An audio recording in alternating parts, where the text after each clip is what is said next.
कल मैंने कुछ क्वेश्चन तुम्हें कराए थे, ठीक है? उसके एक क्वेश्चन रह गया था और आगे का प्रश्न है।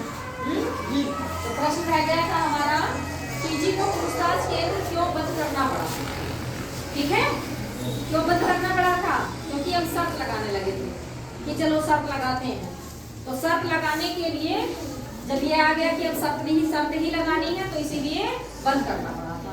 ठीक है, जीजी ने पूछताछ केंद्र शर्त लगाने के लिए बंद कर दिया कि शर्त नहीं लगाई जाए। समझ में आ गया क्वेश्चन क्यों बंद करना पड़ा था? क्वेश्चन पूछे वो ठीक है, लेकिन अब कोई शर्त ही लगा ले तो शर्त तो नहीं लगाई जाएगी ना, इसीलिए बंद कर दिया था। अगला है दूसरा प्रश्न है, प्रश्न नंबर 2। ये तुम्हारे बोध प्रश्न का एक प्रश्न छूट गया था, तो उसी का आंसर है। अगला प्रश्न है खोजबीन। खोज करनी है, जो हमने पाठ पढ़ा है उसमें हमें क्या नया मिला है, कितने प्रश्न पूछे गए, कौन सा प्रश्न सबसे अच्छा था, कौन सा उत्तर सबसे अच्छा था, या कितने लोगों ने प्रश्न पूछे, किसी ने 2 बार तो नहीं पूछ लिया है। तो उसी तरह के प्रश्न है। देखो, चीची ने कुल कितने सवाल पूछे गए? चीची से कुल कितने सवाल पूछे गए? कितने पूछे गए थे? 10 सवाल पूछे गए। समझ में आ गया? अगला प्रश्न है, कितने लोगों ने सवाल पूछा? 7 लोगों ने सवाल पूछा। ठीक है, कितने लोगों ने? आज गिनना बैठ के कितने लोग पूछते हैं और कौन कौन से सवाल पूछते हैं। क्या किसी ने 2 सवाल भी पूछे? हाँ, ठीक है, एक बच्चे ने 2 सवाल पूछे। अगला प्रश्न है, तुम्हें कौन सा सवाल सबसे अच्छा लगा? तो ये तुम अपने मन से भी लिख सकते हो, जो तुम्हें अच्छा लग रहा हो। पूरे पाठ में बहुत सारे प्रश्न पूछे गए हैं, तो तुम्हें कौन सा प्रश्न अच्छा लगे उसका तुम जवाब दे दो। तो मैंने एक यहाँ लिखा है तुम्हारे समझने के लिए। देखो कैसे देना है, मुझे खरगोश किस तरह चिल्लाते हैं, यह सवाल सबसे अच्छा लगा।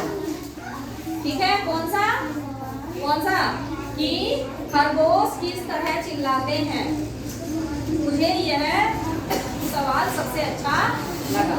अगला प्रश्न है, कौन सा जवाब सबसे अच्छा लगा? अब बताना है कि कौन सा उत्तर सबसे अच्छा था। प्रश्न कौन सा था कि खरगोश किस तरह चिल्लाते हैं, और यदि वो पूछे कि तुम्हें जवाब कौन सा अच्छा लगा ना, तो कौन सा जवाब अच्छा लगा था? जब रेलगाड़ी आती है तो सड़क का फाटक बंद कर दिया जाता है ताकि कोई दुर्घटना घटित ना हो सके। देखा होगा जी, क्रॉसिंग बंद कर देते हैं ना जी, अपने कटरा में भी क्रॉसिंग है। तो जब रेलगाड़ी यहाँ से चलाती है तो क्या क्रॉसिंग को, फाटक को बंद कर दिया जाता है। क्यों बंद करते हैं? दुर्घटना ना हो, ताकि कोई दुर्घटना घटित ना हो। कोई चला जाएगा तो वो मर जाएगा वहाँ जाके, है ना। उधर से हमारी ट्रेन आती रहती है, और यदि हम बंद नहीं करेंगे तो दुर्घटना घटित हो सकती है, चोट लग सकती है, मर भी जाते हैं क्योंकि इतनी बड़ी ट्रेन गुजर रही है। तो इसीलिए ये सवाल मुझे सबसे अच्छा लगा, क्योंकि प्रश्न पूछा गया था कि जब रेलगाड़ी आती है तो फाटक बंद क्यों कर दिए जाते हैं।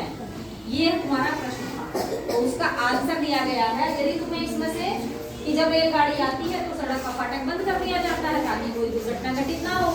और यदि तुम्हें इसमें से कोई और अच्छा लग रहा हो, कोई प्रश्न या किसी का उत्तर अच्छा लग रहा हो, तो तुम इसको वहाँ वो भी लिख सकते हो। ठीक है, ये मैंने तुम्हें एक सिर्फ समझाने के पर्पज से लिखा है, ये भी लिख सकते हो। यदि तुम्हें कोई दूसरा इसमें समझ में आ रहा है तो तुम उसको भी लिख सकते हो। समझ में आ गए? कितने लोगों ने पूछे थे, तो पूरे पाठ को हम उस तरह से हमें पढ़ना चाहिए कि कौन कौन से प्रश्न पूछे गए थे, कितने लोगों ने पूछे, क्या किसी ने 2 बार पूछ लिया था, कौन सा प्रश्न सबसे अच्छा लगा और कौन सा जवाब हमें सबसे अच्छा लगा। तो इस तरह के प्रश्न भी बन जाते हैं। ये होता है खोजबीन, खोज करना। समझ में आ गया? तो 2 प्रश्न तुम्हारे इससे ये कंप्लीट हो गए। क्यों, समझ में आ गए सबके? जी। परेशानी इसमें